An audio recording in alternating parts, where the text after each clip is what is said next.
Hey everybody, thank you for tuning in today to another episode of Leading from Afar. I'm Scott Markovitz, here with my co-host Tevi Hirschon. Tevi, we had a week off from recording. How was that week off? Busy, got a lot of stuff done, but doing great. Excited to kick off another episode.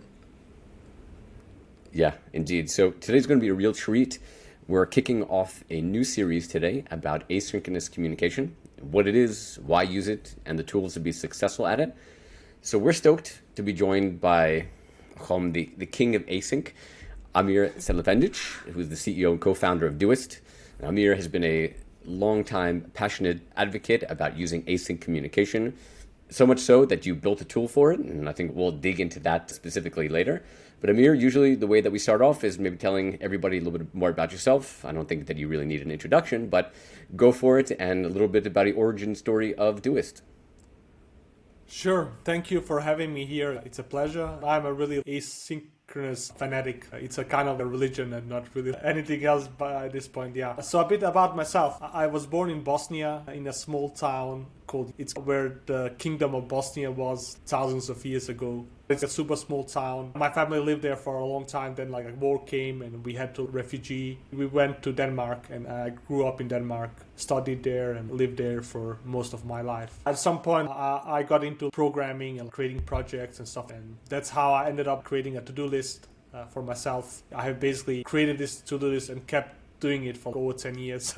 In the beginning, just on a side project, nightly fashion. And at some point it became a full-time job, and then I built a company around that. And then we have also created Twist, which is this asynchronous tool. Our mission is kind of to invent the future of work. And I know a lot of people, they say this, it's kind of trendy. But for us, we started with remote first 10 years ago. With asynchronous first, we started that many years ago as well. I think there's something really fascinating brewing up in this space. And I think it will have huge implications for the world, hopefully also for creating a better world and giving equal opportunities to people regardless of where they live. Yeah. So honestly, that's something that I'm very passionate about and excited about, just to see what are the second order effects of all of this. Thank you for sharing. That's awesome. So while a lot of the world has been struggling to figure out remote and many people have embraced it, a lot of managers have struggled with it. Async is a whole new idea. A lot of people have tried to replicate the office environment and face-to-face video meetings remotely. Could you describe what async communication is and maybe with some ground rules? Sure. Just to step a bit back, I think Chris Dixon has written about this, and Chris Dixon is a famous investor. I think he works for A16Z, a famous VC company, where a lot of times when you have a new technology, the thing you will try to do is basically just take the old stuff that you did and just try to port it to the new technology. And we have seen this, I think one of the examples he gives is TV and theaters. So in the beginning, the thing you did with TV is basically you recorded the theater and that was the movie. Then they found out, oh, this is a whole complete new medium that you need to do it very differently. And the same thing is maybe with journalism. If you look at the history of New York Times, the first New York Times, they basically took pictures of the actual newspaper and posted it online. I think the same thing happens with synchronous work and asynchronous work. Remote first is the first thing you do is you try to just take, okay, we have an office environment. This is how we work inside an office. Let's just make that digital and move it into the cloud. And that's it. But what we don't maybe understand is it's a whole different environment, whole different set of rules. And I think it has huge implications for a lot of stuff, communication, leadership, maybe even the people that succeed inside a remote first asynchronous environment are very different from those that succeed in synchronous office environments. And then we come back to asynchronous. The basic concept is actually from computer science. You have synchronous messaging and asynchronous. In synchronous, you send a message and then you expect an answer right away. In asynchronous, you send a message and then you don't expect an answer. The answer might be delayed for a long time. Once you switch to asynchronous as default, it means basically that all the communication, you never actually expect answers right away as a default. So that's the basic concept. Interesting. To highlight something that you said, it's things I've spoken about, we've heard from other guests on previous episodes about that intentionality of remote work, the biggest mistake that was made over the last year, and why I throw out any reporting or anything that comes from the last year, it's remote work was never plug and play. You couldn't take what you did in the office and then do it remotely. Everything needed to be redesigned and really developed for remote in mind. but that's a whole nother tirade I can go on, and not the purpose for the show. But the question I have, I don't know, when we've spoken about asynchronous before, is there any criteria around a company, maybe the life cycle, very early stage, later stage, geographical locations, everyone's on the East Coast, scheduling, that makes asynchronous more ideal or perhaps less ideal than synchronous communication? I think there's something to know. From what we can see, is it works in very small companies, in medium-sized companies, and large companies, because we have examples of this right now. So you have GitLab and Automatic, which are asynchronous first organizations. They are over 1,000 people. And then you have us that are about 100, and then you have much smaller companies. I don't think scale matters or the type of work you do matters. We work asynchronous first with everybody, including accountants, lawyers. Most of the communication is done via text. And of course, it's healthy to have some meetings and have synchronous calls, even just to connect with people and see them. But just as the default way of working, we do that asynchronously with everybody. So I think it can apply to everybody. I think something that's misconception about this is sometimes people think we are promoting asynchronous only. And I think asynchronous only does not really work. You lose the human touch. And even something I think that's super critical in remote first and asynchronous mind is actually meeting people. So you actually do want to have a retreat where you meet people, or you fly out and meet your team, hang out with your team, because we are social by nature. So not having that, I think, is a huge disadvantage. Interesting. You said something interesting about async. You said how you don't expect a response in async communication. So inherently, there's lag in async. How do you make sure that you're meeting deadlines? How do you make sure you keep momentum? That's a great question, Devi. And something to know is I do think you move a bit slower with asynchronous communication. It's not as fast-paced as synchronous, but I also think you have more room to think deeply about something. So when you actually do come up with an answer, it will maybe be more profound than something that just you fire right away. But it's true. I think for some work, maybe you also need to think about, for instance, let's say that you have an emergency, then it's probably not a very good idea to do it asynchronous, regardless of this emergency. Maybe even if you're brainstorming and you really want to have a lot of ideas, maybe it's actually useful to open up FigJam or whatever else people use to just brainstorm stuff and come with ideas. So I would definitely challenge the idea of only doing asynchronous everything. I think you need to mix in. But yeah, as a default way, you lose some speed by doing this. That's interesting. And you're saying embrace that and make sure that you're not going too fast so that you have some space to think deeply, think carefully. And you don't measure necessarily that. Do you measure the other way? Make sure you're not going too fast? Make sure you're not doing too many face-to-faces? We don't measure that. I think it's part of the culture that you promote. So yeah, something that I think is interesting is maybe looking into the studies that have been done on this. So I think Harvard did some studies on this where they basically looked at problem solving and what is the best method. The best method is actually, from what I recall, is basically that you have actually room to think, and then you meet with others to present the thinking or the problem solving, and then you come up with a better solution by doing that. So that's at least how I view this mode is basically, then you think, you come with something, and then we build a better understanding by that. Then just maybe thinking in real time, maybe you're more dominating than me and speak more than me, then my ideas get blocked out of this.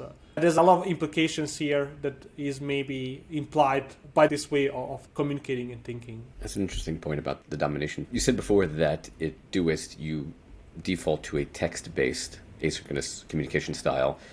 What are your thoughts about audio and video? I know there's lots of great tools for doing video for, let's say, stand-ups or throwing Loom videos back and forth to each other.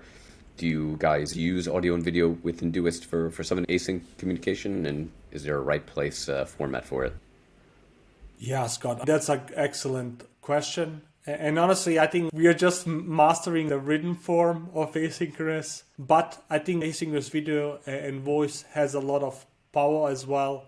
We do use a bit of Loom, and some people actually do a presentation with Loom and asynchronous presentation. So it's definitely something that will be more explored in the future. I think it's a very new field. We are just dipping our toes collectively into this space. And even I think from this side, we actually do want to try to explore this. There's even some cultures. My wife is from Chile. I know a bit about the Latin American culture, and they send a lot of voice messages. I'm just, why do you do this? And the same thing I know with Asian people as well. They do that. So even in the consumer space, actually like voice messaging is very common. And I think for work, that is maybe also going to be present as well, because with voice, emotion becomes like much easier to transfer. In text, it's very easy to actually misunderstand something, or you don't really get the tone of the message.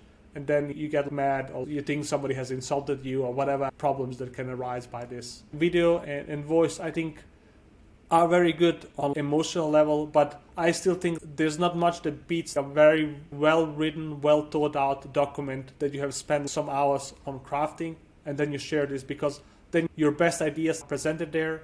It's not somebody that's just rambling around and not having a very structured thought or something like that. I think the problem with voice and video is that right now it's just basically used for fast communication where you're not very careful what you're actually saying. Yeah.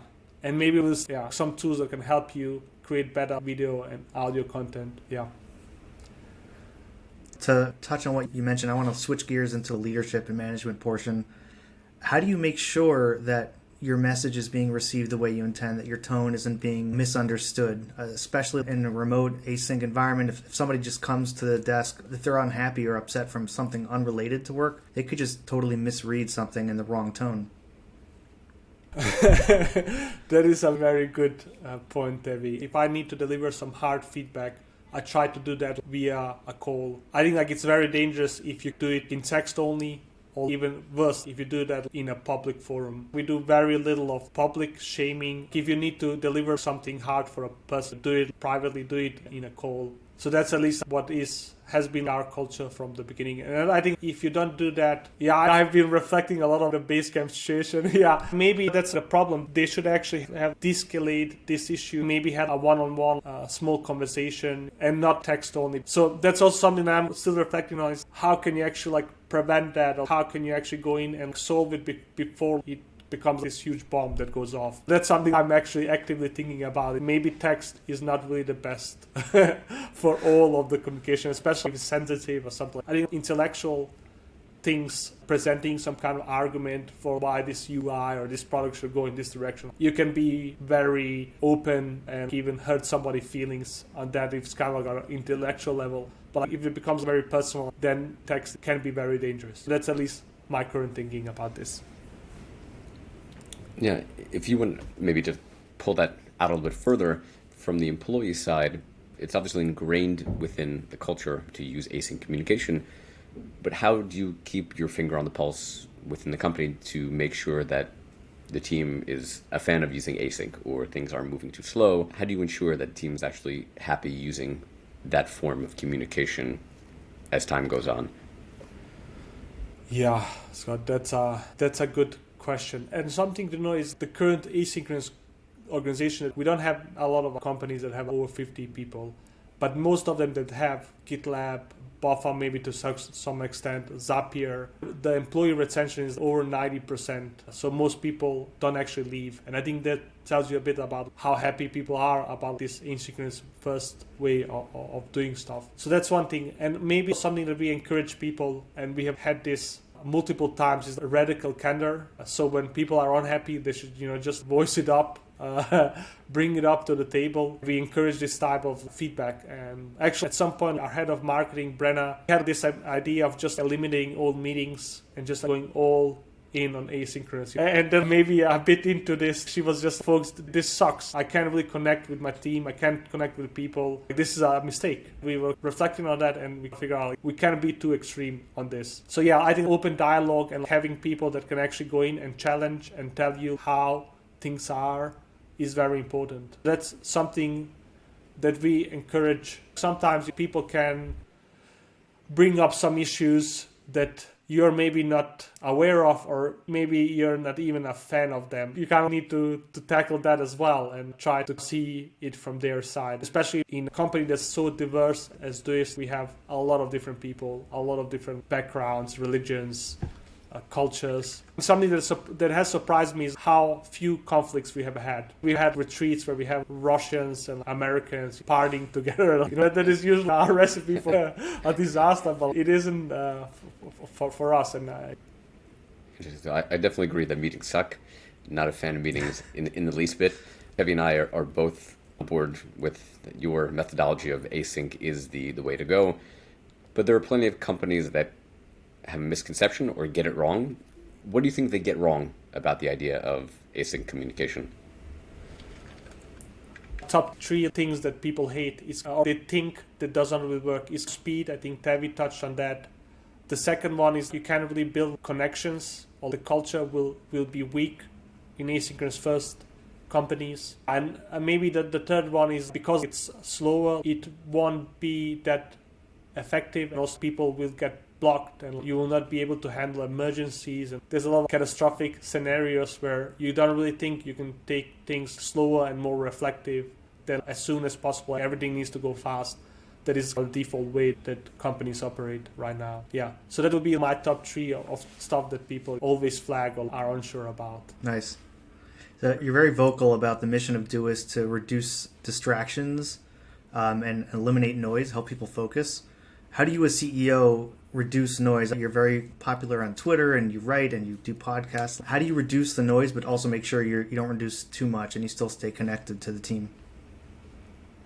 Something that I think has influenced me a lot is how Danish people in general work. So I think that's something that if you go to Scandinavia, most people work 37-hour weeks or less. But if you're actually inside a company or inside a work environment, is people don't fool around. You go in, you do your work, and then you just disconnect and spend time with your family and your friends and stuff like that. So that's kind of my way of working as well, and something that I try to do is basically like when I go into work, I really go to work. I don't spend a lot of time on being distracted or procrastinating. The more you train this, the better you become. So a quote I have heard about work and life balance is basically what you want to train is basically going in full focus and then ability to remove this focus and go and do something else.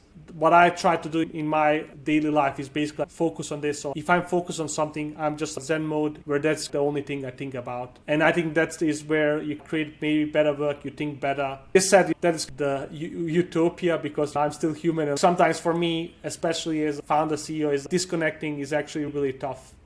It's something I've struggled a lot during my life because it's just hard to shut off the brain and say, okay, stop thinking about that.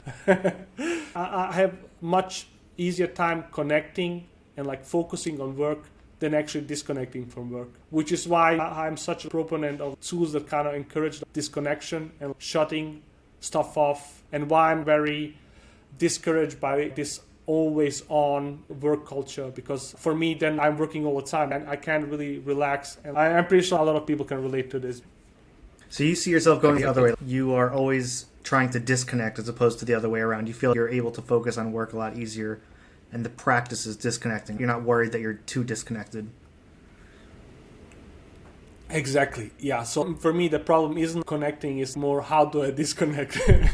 Something to note about my personality type, and I think a lot of founders have this as well. I can work all the time. It's not really that the issue is how do I work not all the time, especially as you get kids and stuff. Then the other part becomes really important and critical. If you can't disconnect, you're with your kids, but maybe you're not really with your kids because inside your head thinking of some kind of problem. Completely in line with that. Of that mode of deep work, I think you're known for keeping a light calendar. Is there any fear within the company of trying to schedule time to get on your calendar? And do you have any specific rules of how to be able to book a meeting with you when needed? I'm very open with that, and I actually love to speak with people. I have an assistant and they can just book a time whenever they want. Yeah. And people do, but it's actually not that often. A lot of times I need to push the issue and book a meeting with people instead. I think something that is very critical is being available as a leader, even in asynchronous way. So for me, everybody can direct message me. I respond, maybe not in real time, but I respond quite fast. Even in asynchronous environment, you need to be available and open for communication. Nice. So tell us a bit about Twist. So it's a tool that you built specifically for async communication. We all know that Slack is a fire hose of always-on information. What were some of the features of Twist that you were trying to improve on for async communication? How is it different than Slack? We actually were one of the early adopters of Slack, and we use it for a year or two. So we know the real-time chat really well. And honestly, it was a nightmare as a leader to be part of this environment. I don't know why anybody would want to have that kind of lifestyle, especially in a fully distributed company where you have people working all the time in different time zones. You have a huge problem disconnecting. And that's basically how we started out. We actually never started out and said, okay, we want to do a team communication app. We are really getting burned out by all of this always on, real time, chit chat all day. It's very hard to actually concentrate to do any work.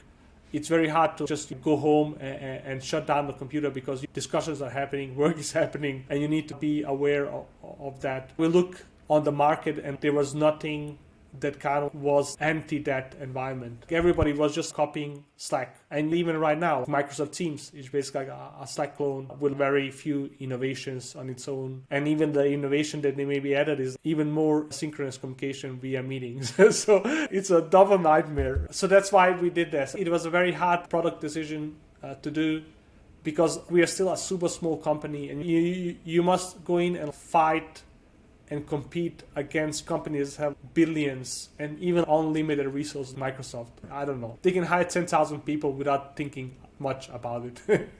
It's very nuts to go into this market. But we did it because nobody was solving this. Nobody thought it was a problem. And still today, it's very strange how few people actually believe this is an issue.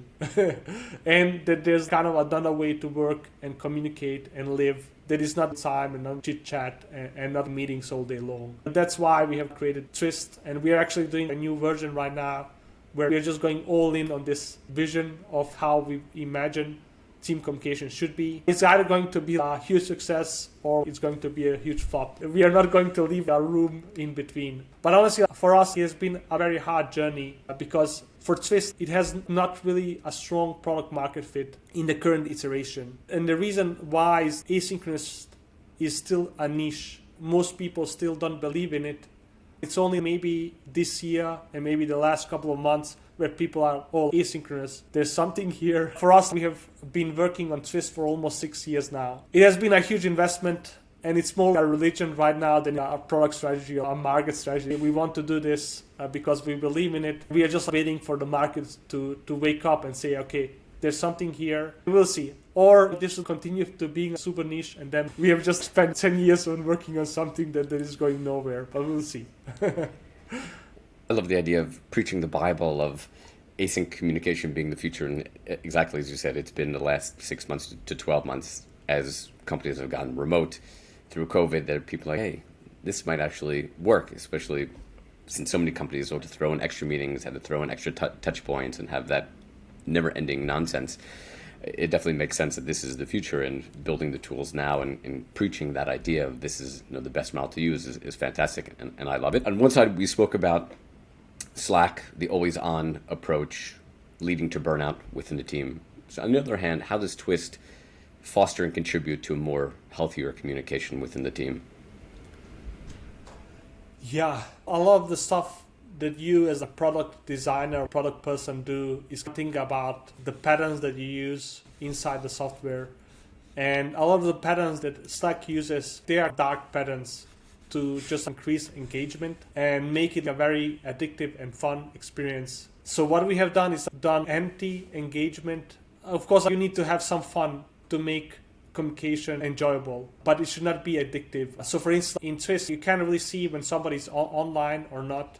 You can see if they have read something or not. And the reason is if you bring that in, then you bring synchronous communication. You see that Tevi is online, I message Tevi, I expect an answer. But if you don't see, or you can't see if Tevi is online, you send a message, Tevi can just see that message and say, okay, I don't really want to speak with Amir right now. I will get back to him in an hour. But that's, I think, the core pattern of this. But also how you structure the UI as well matters a lot. So in Twist, threads are first-class citizens. In Slack, they're demoted. They have threads, but it's very limited. The UI encourages longer form content, which is better in an asynchronous environment, because when you send a message, you want to have all the information inside this message. You don't want to have this regular chit chat. Hello, John, and then you wait for John to answer. Then you ask your question, and then you wait for an answer. But you send a message, compose everything, send that. Then you don't really know when the answer. Sometimes it's right away. Sometimes it's in a few hours or something like that. Yeah. So I hope I answered that, Scott, just to give you an idea of how we think about this. But I think it's kind of patterns and what are the priorities of the company. Nice. Jeff Bezos was famous for his 6-page briefs at the meeting to try to get more thoughtful, composed ideas on the page before even talking about it. So I guess it's the exact opposite of one-line Slack chit-chat. Exactly, yeah. It's surprising how few companies encourage this written form of communication. I think another company that I know does this is Stripe, who also has had a lot of success. So there's definitely something, I think, about this, but just thinking hard, writing it down and sharing that instead of doing an inside chit chat or even a presentation. I think maybe these PowerPoints aren't really the best way to convey ideas. All right, so my last question for you, what's a recent book that you'd like to share with our listeners? I know you love to read. Yeah, the thing is, honestly, I have 2 small kids. And then I have a passion for podcasts, for articles and books. What currently gets the least time is book reading, because book reading requires a lot more time. Yeah. So let me just see what I have on my list. I have a huge list of things. So something actually that I got recommended is the Infinite Machine, which is about crypto, about Ethereum, the history and the future of that. Honestly, something I'm very passionate about, apart from remote first, asynchronous first, is the crypto space and decentralized finance. I think that will have huge implications as well. Of course, there's also huge amounts of speculation and a lot of bad stuff happening as well, Dogecoin and stuff like that. But I think it's a very exciting space. So that is the book that I'm going to read next, The Infinite Machine. Awesome. Any last question, gentlemen? I'm curious, how do you folks see asynchronous, and is it something that you're adopting? I'm very intrigued by it, but it requires buy-in. It requires the whole team to be on board with it. Otherwise, you're the quiet one who's sitting out from conversations. I've actually been working, currently at Envision, I've been working on introducing more async processes, less meetings, maybe recordings of a solutions review, and then having conversations about it after the review, let's say in Slack. So definitely pushing for it, because I think there is too much noise and not everybody needs to be in the room at the same time. I think that just wastes a lot of time from an efficiency standpoint. I'll agree with that. I'm a very anti-meeting person. I passionately hate meetings. I speak about it quite often. I think the only 2 opportunities for synchronous are team building, which I think is a necessity and should be done very often, of non-work related team building, games, fun, Netflix parties, whatever it may be, something that your team gets together and has a good time together. I think that is super important for that face-to-face, especially as a remote company, having that video time just to be able to see the other person, their face and their mannerisms and things like that. And the other case is the one-on-one feedback. I think positive feedback can be used in both asynchronous and synchronous, but certainly if you're giving constructive feedback, it has to be synchronous, it has to be over video, because I think we started off the conversation today, text opens up too many opportunities for someone to misread or just be in a bad mood that day or something happened and take something that you've written in the wrong context. So outside of those, I totally believe in asynchronous. I've for years have tried to get rid of meetings. When I've been in positions where I needed to organize meetings, I tried to put in a detailed agenda with @mentions, with specific bullet items, knowing that in probably at least 50% or more of the cases in my career, that when someone's called out saying, hey, we're having this meeting because Scott, we're waiting for your sign off, or Tevi, we're waiting for you to provide us a designer to do this, that person doesn't want to sit in this 30 or 60 minute meeting and they say, okay, I have one action item. So if I can just give that item before the meeting comes, I probably don't need to get in the meeting. And thankfully, in many cases, it works that way. So I think in using that asynchronous communication is definitely the future, especially for meetings that don't need to be team building or one-on-ones. And that's my 2 cents. And I love the spin, that the perspective that it's a default to thoughtful, reflective, thinking as opposed to the live impulsive now. And I guess it requires a lot of discipline to hold back your need to connect right now, to say, let's pause, and it'll take time, but we'll figure it out. Yeah, I think it's even a bigger idea. I mean, something that I've learned over the years, it's when you're angry or somebody upsets you, especially family, and your wife says something to you that upsets you, it's never automatically respond. At least wait a day, wait till the next day. And if you're still on fire the next day about something that was said, then at that point, but take your time, think about the right response. Should I say it? Should I put the text together? How many times I've written a whole book of something, and the next day I'll go back and I've cut out half of it. I changed the language and I've gone from one tone to the opposite tone. I definitely that perspective of taking time to think about it, taking time to look at the different perspectives and how to present what you're trying to say in the best possible way. So you're an async husband, Scott? Oh, that's a new trend, but I will copy that. Async husband. That's the next thing in marriage counseling and things like that. Yeah. Here's a 6-page brief, and I'll respond tomorrow. Nice. Excellent. Yeah. Gentlemen, thank you so much. Amir, thank you so much for your time and sharing the insights about Twist, about Doist, about async communications, and all the good features and things that come out of it. Everyone, until the next episode, have a wonderful day.